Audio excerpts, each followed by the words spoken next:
What's up, YouTube? It's your boy Thomas, back with another rendition of Truth Be Told. Now, there isn't a whole lot of big news going on, other than the lockdowns finally starting to ease up, and supposedly a lot of the states are going to end the lockdown here pretty quick. I could talk about the Arbery case that everyone on YouTube seems to be talking about.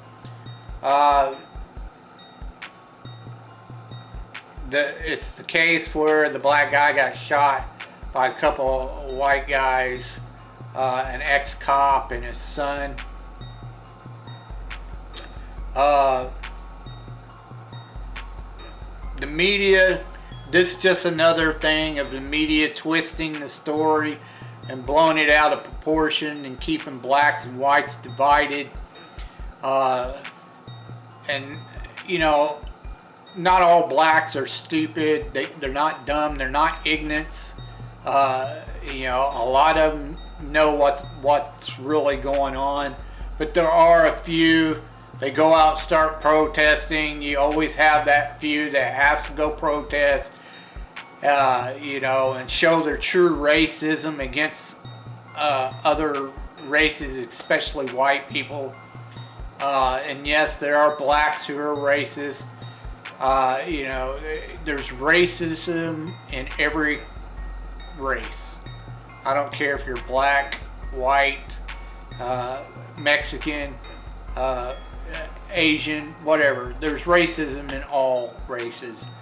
Not everyone's that way, but there are a few. But those that go out and protest, it just shows their racism towards white people, because they jump to conclusions and they believe the media when that was the whole intention of the media, to cause problems. And they don't cover, you know, the crimes when it's a black guy going and killing white people. I mean, I didn't even know anything about the so-called shooting where the black guy goes and kills the couple in the cemetery, the white couple in the cemetery. I didn't know anything about it because the media didn't cover it.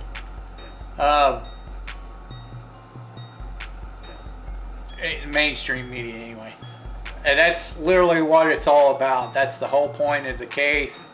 The Arbery case is, you have, you know, bad choices on both sides, but the main choice is the black guy, Arbery. The ones he chose, that's what got him killed. Literally, it was his fault. And a lot of people are trying to argue about that, but the point is, it is his fault.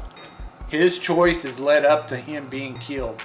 First of all, the guy was, these are facts, not my opinion, these are facts. The guy is a known convicted burglar or thief. He's been convicted several times of stealing. Two, the media tries to claim he was just having a leisure jog when two white guys in a truck pulled up and shot him. Well, that wasn't the case. First of all, he wasn't jogging. He walked up to a house. Okay?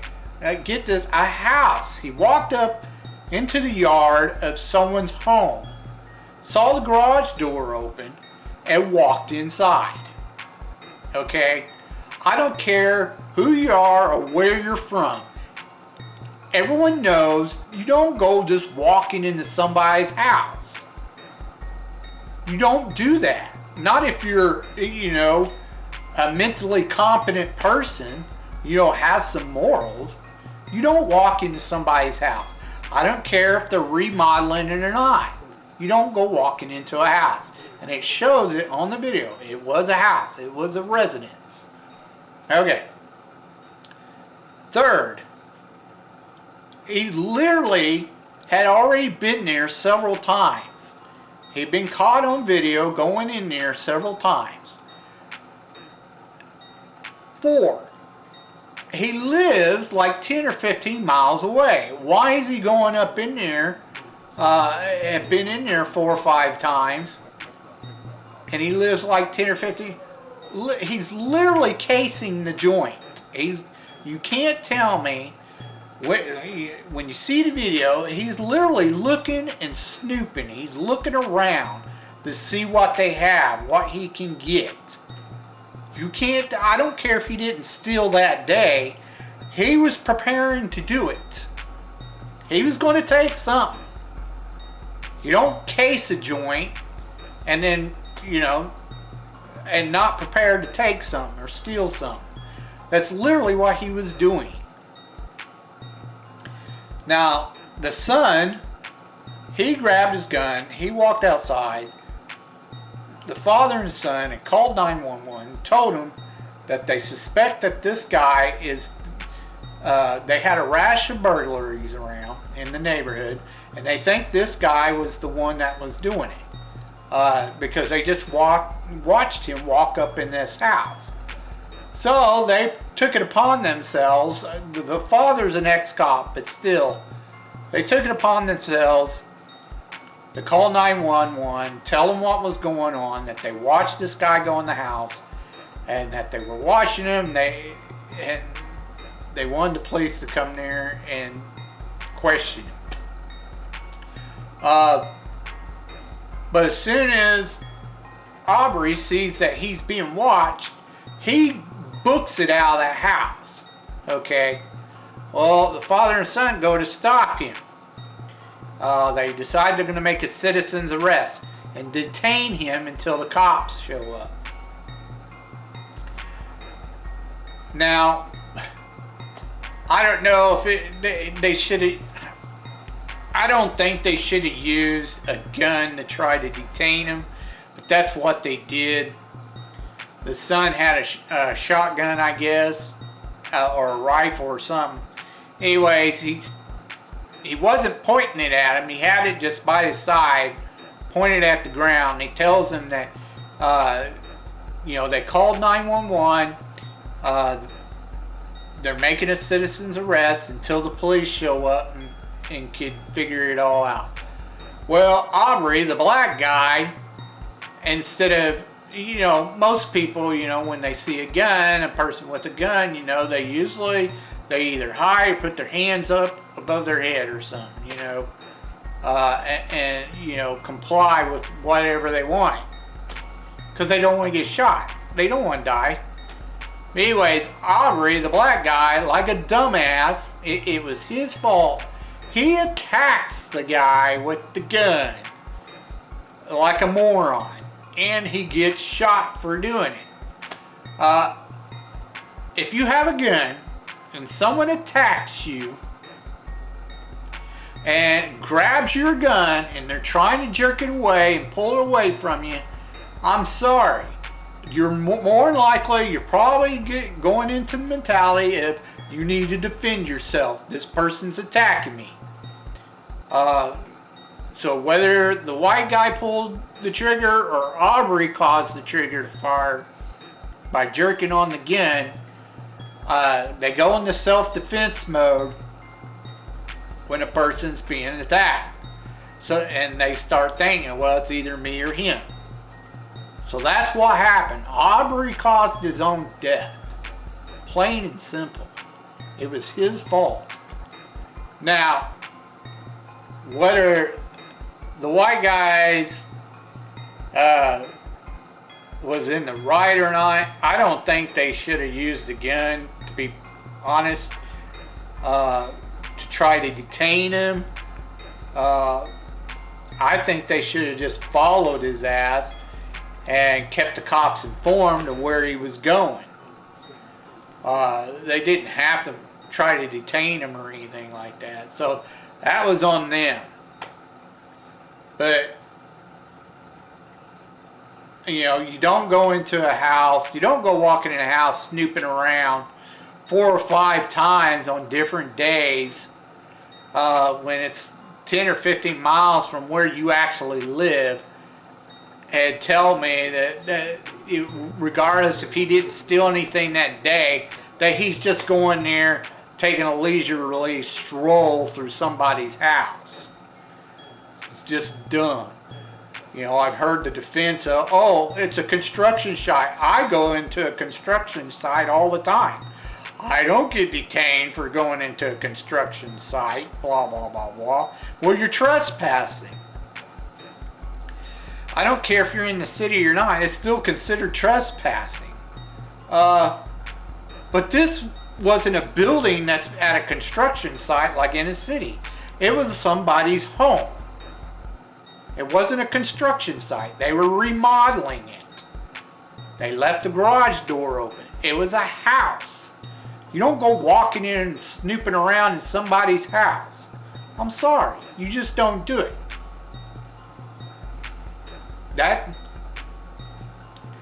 You just don't do stuff like that. That's just retarded.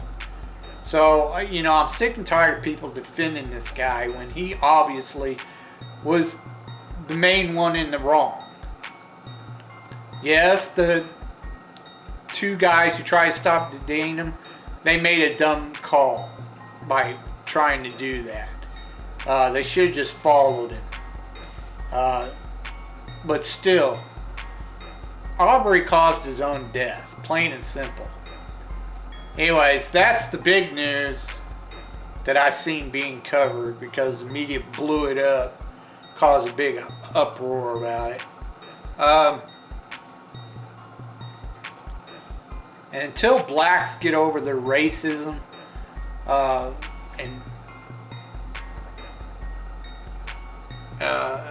and stop listening to all this crap, the media propaganda and lies they put out for them to incite that racism inside blacks, that's never going to change. Most blacks are always going to be against whites, and most whites are always going to be against blacks because of their stupidity in believing in that shit. But anyways, I digress. We'll move on. Okay, the two main things I'm going to talk about this week is I actually got done doing this last week, but I put it off till this week. Just had too much going on last week to talk about. The first thing, I finished off the whole Clone Wars series, the Star Wars Clone Wars. I had watched it all until they finally decided to put out this final season. And apparently, it doesn't matter what's canon or not, according to some executive over there at Lucasfilm.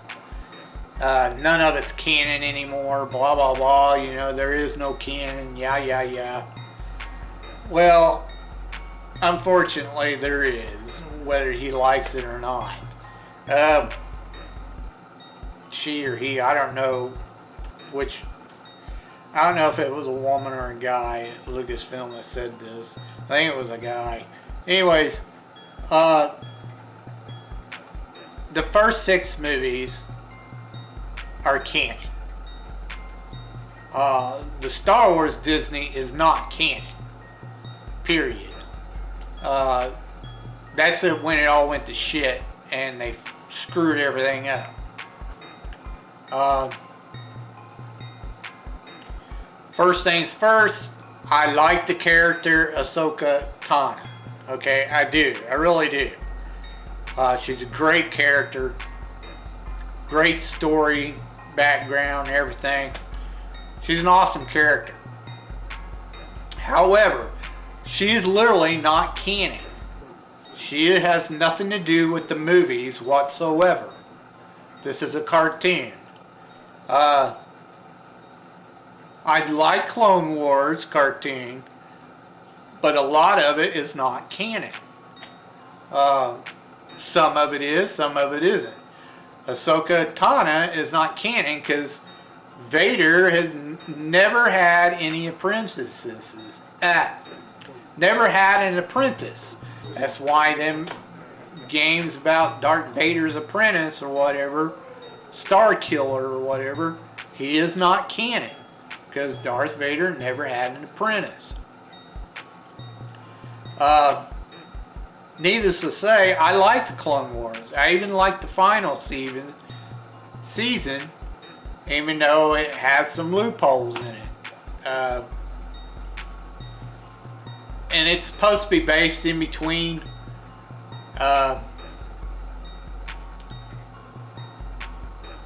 somewhere in between Revenge of the Sith and A New Hope, the movies, is when that all takes place, that last season. So it was good. If you like Star Wars stuff, this is actually a pretty good cartoon. Go ahead and check it out. I give it 2 thumbs up. It's a really good cartoon. There's just some inconsistencies and stuff with canon. Now, I also binge watched Star Wars Rebels because it kind of ties in to the Clone Wars. It too is a cartoon, but it's not as good as a cartoon as Clone Wars. There's a lot about Rebels that I really didn't care for. Some of it was okay, but there was a lot I didn't like.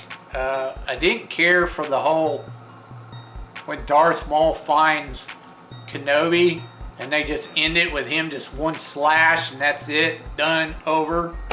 I thought that was pretty pathetic.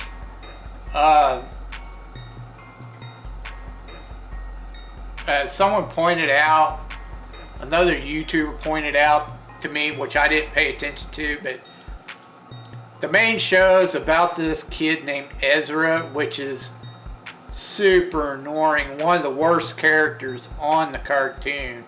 Couldn't stand him.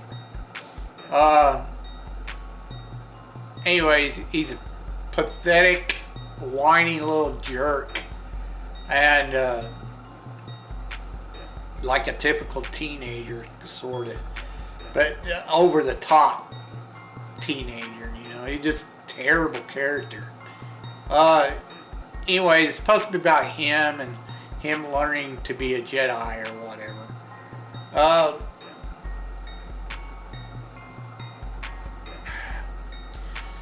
The other character I really care for was Sabine.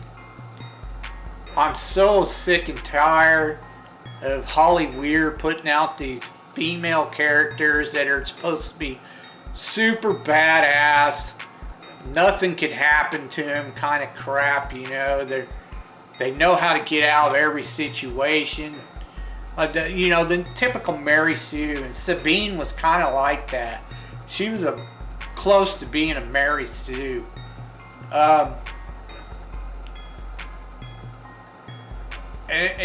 You know, the simple fact that she was only 16 years old, but she had already been through the Empire Academy. She knew every type of hand-to-hand fighting. She knew how to attack with, or knew how to fight with just about every type of weapon, including, you know, guns and stuff, you know, laser pistols, whatever. You know, she knew all this already. She's only 16. That's a little hard to believe. I'm sorry. It just is. You know, she's supposed to be like some expert with the sword even. She practically knows how to use the sword already. Yeah, so she practically already knows how to use the laser sword. But she doesn't know how to use it the Jedi way, so, you know, Ezra, they got to throw in a little bit of like Ezra and Kanan showing her how to use the sword the Jedi way, you know. But pretty much she knows, she's practically like this perfect little female who knows how to do everything already. So it's and she's all the time, they make her where she's extremely moody. Half the time, you know, she cares about people, then the next time you turn around, she doesn't want anything to do with anybody. So it's really ridiculous. It's just dumb. And the fact they try to make it to where she's the one who came up with the You know, the damn freaking rebel symbol or whatever. You know, she's the artist, the painter, whatever. You know, come on, get out of here with that nonsense. That's so dumb. One last thing I wanted to mention about Sabine. What the fuck were they thinking when they made her fucking hair that short at the end of the fucking series? Like, if you... I mean, it got a little shorter and shorter, but then fucking at the very end of the series, they like lopped it all off and practically made her bald. It was fucking retarded looking. It was horrible. The total cringe factor. I mean, if you if you couldn't figure it out through most of the show, Sabine was your all-around typical feminist character. She was, you know, super strong feminist character. It was just, nobody liked her. She was terrible. Nobody likes that character at all. So, I mean, you might have a few that actually like her, but the majority of the people did not like her. Almost everybody hated Ezra too. So, just saying, terrible characters. You know, we at least figure out what happened to Ahsoka. Supposedly she's still alive because she's been brought back through time. So that's kind of weird. I don't know. We'll see where that leads. But anyways, I had to mention the hair. Oh my god, it's just cringe factor 100% to the max. Ugh. Give me a break. Anyways, the next character that I thought was, you know, just as bad as the Zeb character. I really didn't care for him all that much. He was the stereotypical, the dumb, muscle-bound grunt or whatever of the group. They really didn't need him in there, but whatever. He wasn't. Sometimes he seemed really smart because he was captain of the guards of his race, and then all of a sudden he wasn't. He was a dumb schmuck. So, you know, it's like, come on, make up your mind. He was just ridiculous. His character was dumb. They didn't need him. The only two characters out of the main characters that I really liked was Kanan and Hannah. Kanan freaking, you know, he was kind of like the, you know, that video game, Fallen Order or whatever, you know. He was a Jedi who escaped Order 66. I thought the show would have been interesting enough with just him. But no, we had to put in that stupid Ezra character. Anyway, I like Kanan. I liked his story background and everything. What I didn't like was the way they ended up killing him off. Oh, that was pretty lame and cheesy. Just so they could boost up Ezra because he's supposed to be the main storyline. It's just dumb. Anyways, the other character that I really liked was Hannah. You know, the captain, ship pilot, the mother hen of the group. You know, I liked her a lot too. I thought she was a very interesting character, you know. Her becoming a great fighter pilot, you know.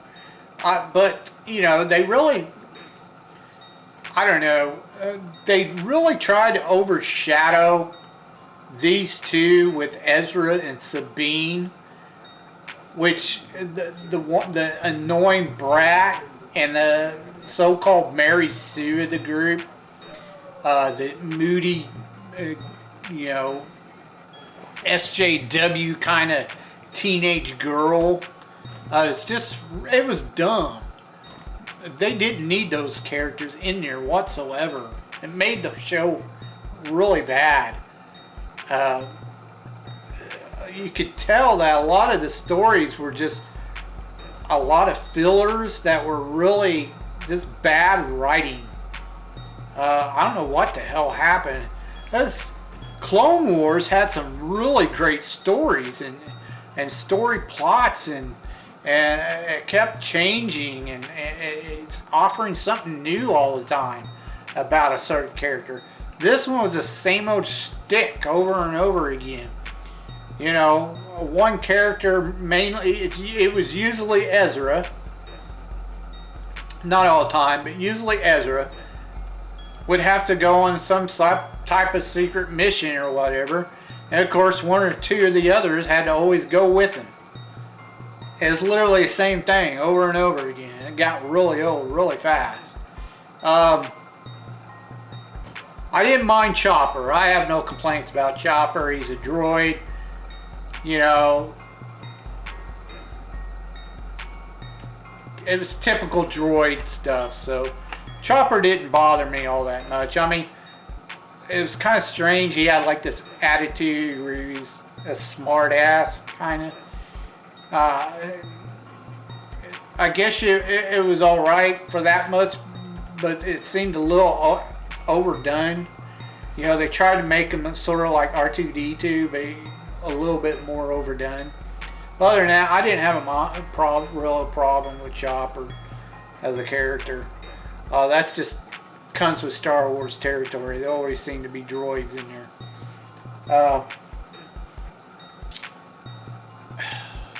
AP5 didn't really bother me all that much either. He's kind of like a replacement for C-3PO. I got it. I get it. I mean, he didn't really need to be in there, but it was okay. It really didn't bother me. I liked Rex, okay, in Clone Wars. I really did. But in this one, they just seemed... They made him seem like he's just outdated. He really didn't really need to be there, kind of thing. That kind of irritated me. You know, why did you make him like that? You know, like, you know, he could do his job, but he doesn't really need to be there, kind of thing. You know, he just kind of fills in every now and then. I think if they would have just left it with Rex instead of having Zeb, he kind of taking Zeb's place, it would have been better. Anyways, I like the spy guy. I think him being in the show was actually pretty good, because you had a story arc with him at why he turned to the rebels, which was really good. I thought that was all right. That was actually probably one of the better story character lines in the whole show.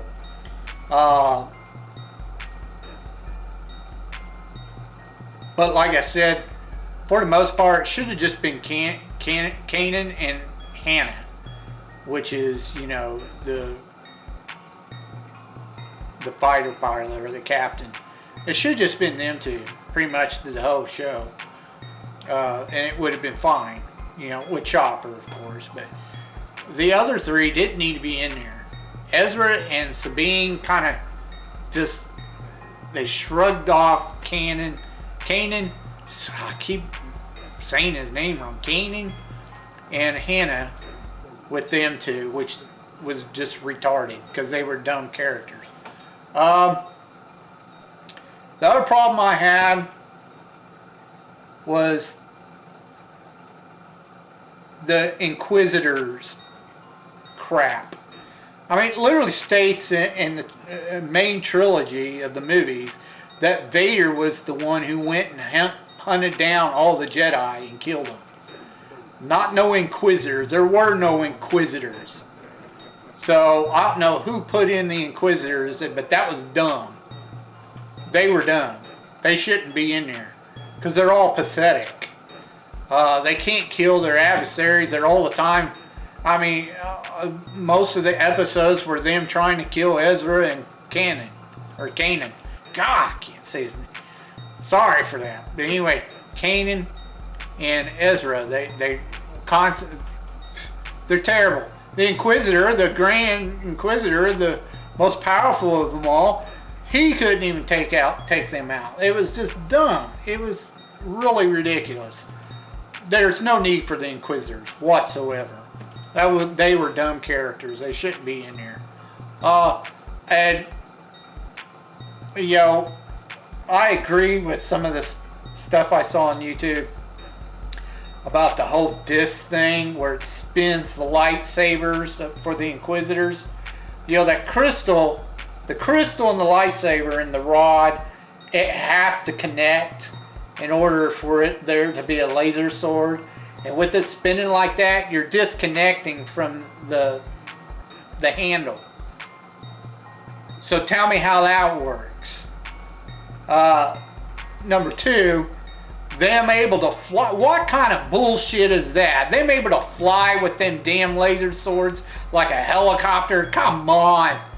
Get the fuck out of here with that nonsense. See what I'm talking about? That's lazy ass writing. That's what I'm talking about. I don't know what the fuck happened after Clone Wars, but these guys got dumb. These writers, stupid.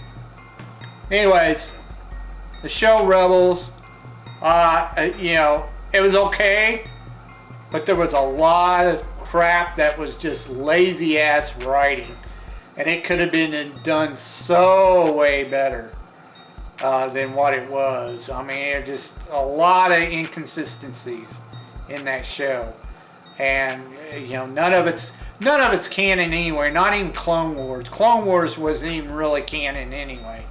None of it was. So it doesn't matter. They just make up shit as they go along, as they feel the fucking change and twist everything into their fucking, you know, this fucking super fembot Kennedy's ideas of what it destroy Star Wars shit. You know, just fuck them all. Anyways, that's my opinions on them shows. Alright, movie-holics, let's get on to your B-rated movies. This week, we're back to Action Week. I got a couple action flicks with you. They both have to do with air vehicles. The first one was done in 1982, made about 47 million worldwide, which is really good for back then. And it's called FireFox. No, I'm not talking about the browser. I'm talking about a movie called FireFox. It starred Clint Eastwood and Freddie Jones. And basically this was kind of like a Cold War spy type movie. Clint Eastwood is a retired major from the military. Well, the Central Intelligence Agency goes to get him, and because apparently he was a really great pilot, so they're reinstating him to do this job where he will go in and steal a prototype airplane that the Russians have made. Apparently it can go undetected by radar and be invisible, and it goes to like Mach 4 or whatever, so it does supersonic speeds, and it also has an interface with the helmet to where the pilot can just think about their target or whatever, and it'll target it for him and fire at it. So he's sent in to go get it. Now along the way, of course, you know, with his contacts and Russian stuff, a couple factory workers and some Russian scientists, he runs into a little bit of trouble a couple of times where he almost gets caught by the KGB. You know, there's a couple of fight scenes where he kills a couple people trying to get to this air base. Well, eventually he does get to the air base. And practically everyone who helps him, the scientists and the factory worker guys or whatever, almost all of them get killed.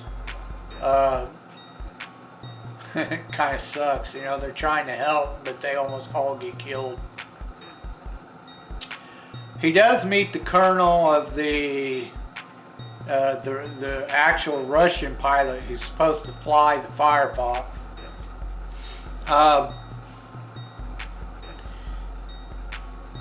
Anyways, he eventually gets to steal the plane. He takes off, and the whole time he's up in the air, which is about the last 45 minutes of the movie. Most of it was him trying to get there.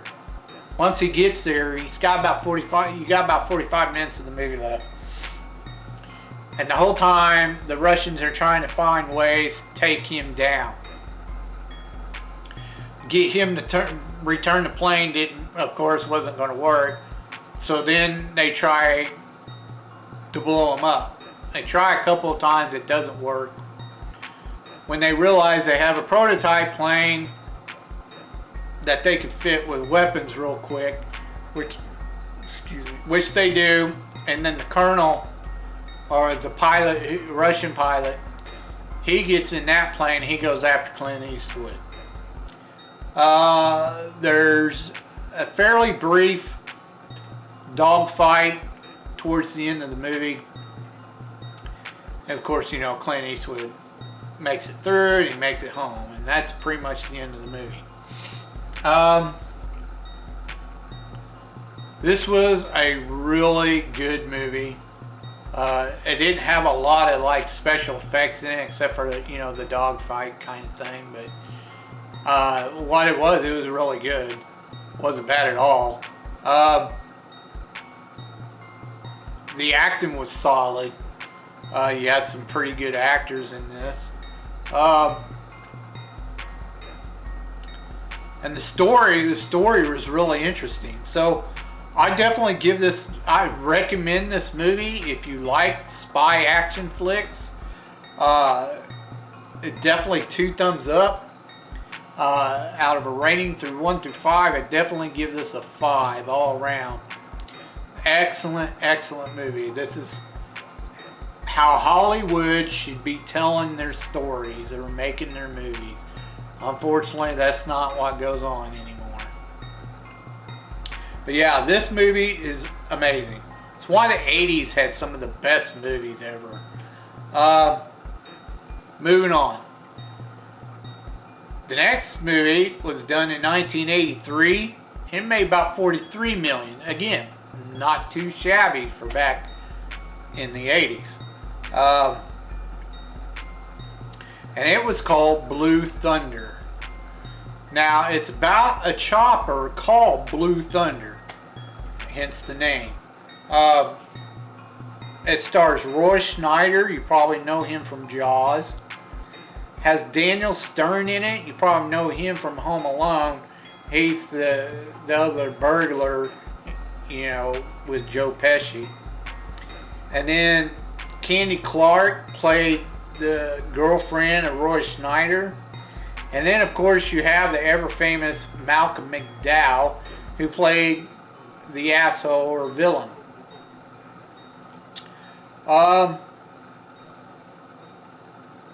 Roy Schneider plays a airman patrol cop. You know, he flies the choppers at night, you know, patrols the city. I'm not sure if it was in Miami or in Hollywood, LA, whatever. One of them 2 cities. But anyway, you know, he's a patrolman, air patrolman. Daniel Stern plays his he's a trainee, and Roy Schneider's trying to teach him the ropes. He's a new recruit.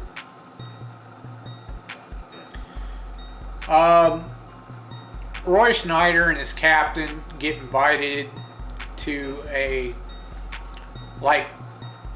testing show of a new prototype police chopper that the military created with weapons to stop riots and better timing for terrorists and all that kind of junk. They go out there. Of course, he runs into Malcolm McDowell, which apparently they know each other. They were both pilots during the Vietnam War. Just Malcolm McDowell was more of a cruel, heartless type of mercenary kind of guy. Anyways, they don't get along very well. He's the pilot for the military for the chopper.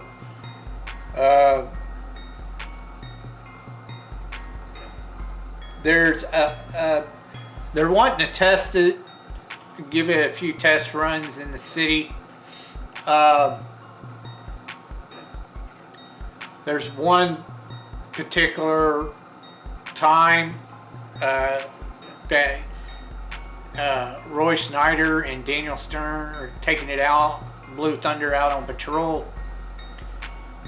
And as they're heading back, Malcolm McDowell takes off in his car. Instead of actually stopping at HQ, Roy Schneider takes off in the chopper and decides he's gonna troll Malcolm McDowell. He's gonna follow him, see where he's going. And they do this thing where they put the chopper in like silent mode where you can't hear the rotators making noise. And it also has a recording device. So they follow him to this building, which he goes up to like the 13th floor or whatever. He's in this room with all these city officials and military guys, bigwigs. I think one of them's the governor of the state or something. I don't know. Anyways, they're having this big meeting and talking about killing certain people and blah blah blah, and making room for this weaponized chopper. And Roy Schneider and Daniel Stern, they record everything. Well, unfortunately, Malcolm McDowell leans out the window and opens up the curtains and sees them sitting outside in the chopper and realizes what's going on. So now they're in a race. For the last half of the movie, they're in a race. Daniel Stern takes the recorded tape and hides it, but they kill him, and then they go after Roy. Roy gets in the chopper and takes off in the chopper.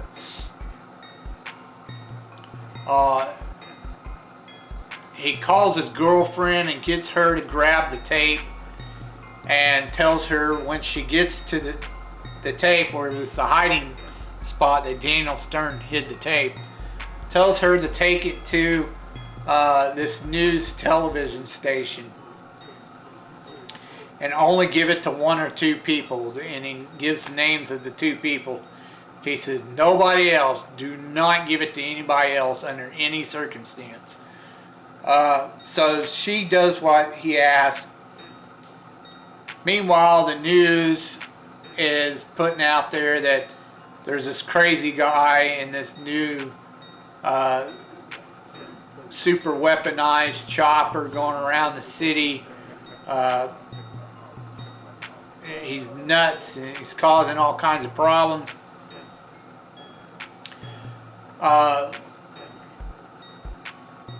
So they tried to take him down. The mayor calls in like some Air Force guys and planes, and they shoot a couple missiles at him and they miss him. And eventually, military brings in this other chopper that just has a bunch of guns on it, and Malcolm McDowell flies that and tries to take him down. Of course, none of it works. You know, he eventually kills Malcolm McDowell. There's a big fight scene, helicopter fight scene. Last few minutes of the movie, it's pretty good. Anyways,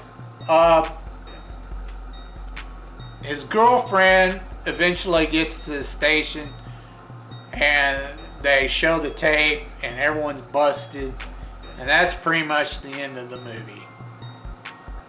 Oh, and he destroys the chopper at the end of the movie. He sticks it on some train tracks, and a train runs it over, blows it up. And that's the end of the movie. Him walking away. This is a really good movie, excellent movie. You definitely has the acting was on par. I give it a 5. Really great actors in this movie. Some of them I didn't even mention. There's a few others. Really great acting. The special effects, basically just, choppers shooting each other in airplanes. So, the special effects weren't bad. It was actually fairly decent. So I definitely give that a 4 for sure. The story was really good. It's really surprising that they made a decent story about a chopper, an attack chopper. It's really good. I definitely recommend this movie too. 2 thumbs up. I give it out of 1 to 5. I definitely give it a 5. It's an excellent movie. You should definitely check it out. If you want some new type of action rather than just, people running around shooting at each other or martial arts type action. Definitely check them out.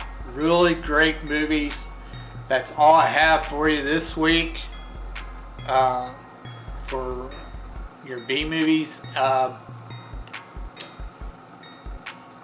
If you have any suggestions of some gems and B movies I might have missed, I'd never seen before or something like that, there's several older movies like from the 70s and 60s even that I've never actually seen. Very few 80 movies. I've seen most 80 movies. And then there's some 90s movies I've never seen either. But anyways, if you have some gems, you want me to check out a certain movie and give a review on it, please leave it down in the comments down below. Also, give me your take on what you think about the Star Wars cartoon shows.